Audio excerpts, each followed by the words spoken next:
नमस्कार. मुलांच्या आवडीचा समोसा बनवणार आहे, पण तो थोडा वेगळ्या पद्धतीने. तर त्यासाठी 1 वाटी मैदा, ओवा क्रश करून टाकून घेऊ, चवीपुरतं मीठ, 1 मोठा चमचा तेल,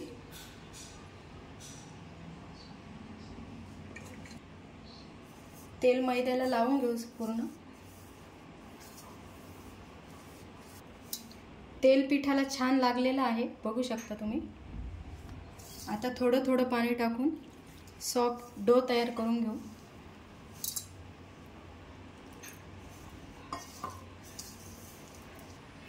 डो तयार झालेला आहे.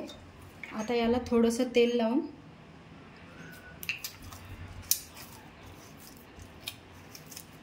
डो आपण रेस्ट करायला ठेवू. तोपर्यंत समोशासाठी लागणारी स्टफिंग तयार करून घेऊ. पॅन मध्ये थोडंसं तेल टाकून घेऊ. यात मोहरी, जिरे, थोडासा हिंग,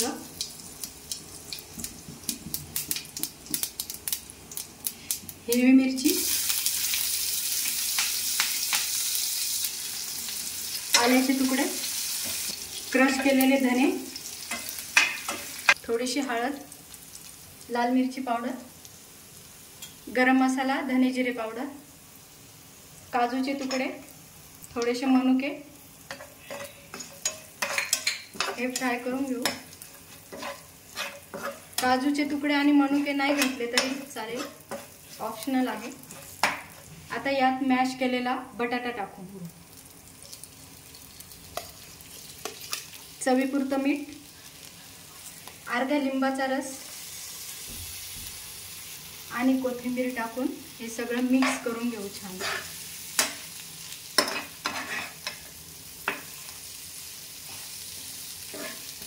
स्टफिंग तयार आहे. आता ती आपण गार करून घेऊ. स्टफिंग गार झालेला आहे. आता आपण मैद्याची पोळी लाटून घेऊ.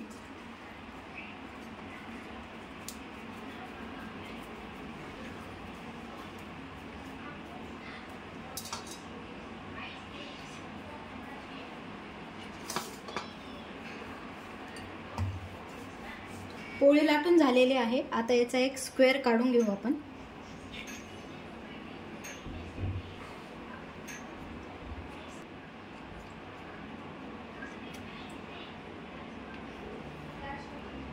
आता अजून छोटेसे चौकोन काढून घेऊ.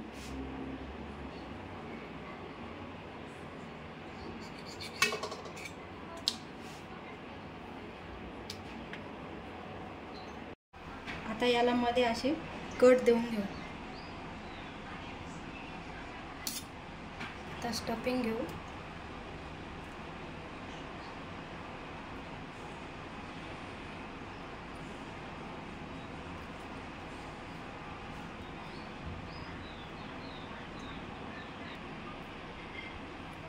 समोसे तयार झालेले आहे. इकडे तेल पण गरम करायला ठेवलेलं होतं. तेल पण गरम झालेलं आहे. आता समोसे तळून घेऊ.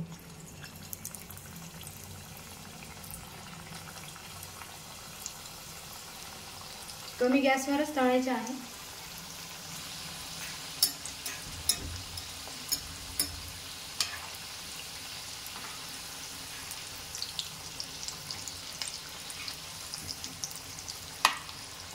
छान क्रिस्पी तळून झालेले आहे. आता आपण ते काढून घेऊ. कलर पण छान आलेला आहे. आता बाकीचे समोसे तळून घेऊ. क्रिस्पी क्रंची रोल समोसा तयार झालेला आहे. तुम्ही पण नक्की ट्राय करा. Thank you for watching.